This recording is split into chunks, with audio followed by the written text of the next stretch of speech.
വാർത്തകൾ ഇനി ആലുവ ലൈവ്.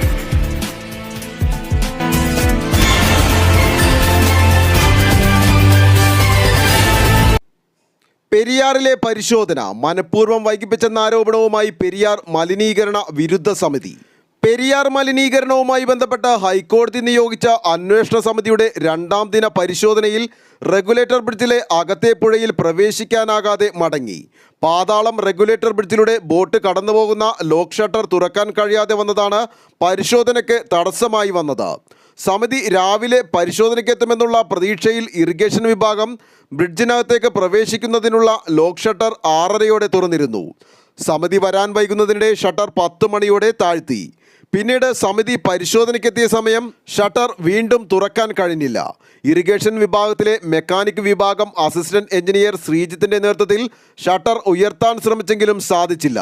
അതോടെ കുടിവെള്ളം ശേഖരണം നടക്കുന്ന റെഗുലേറ്റർ ബ്രിഡ്ജിലെ അകത്തെ പുഴയിൽ പരിശോധന നടത്താൻ കഴിയാതെ ഷട്ടറിന് പുറമെ പുഴയോരങ്ങൾ പരിശോധിച്ച് സമിതി മടങ്ങുകയായിരുന്നു.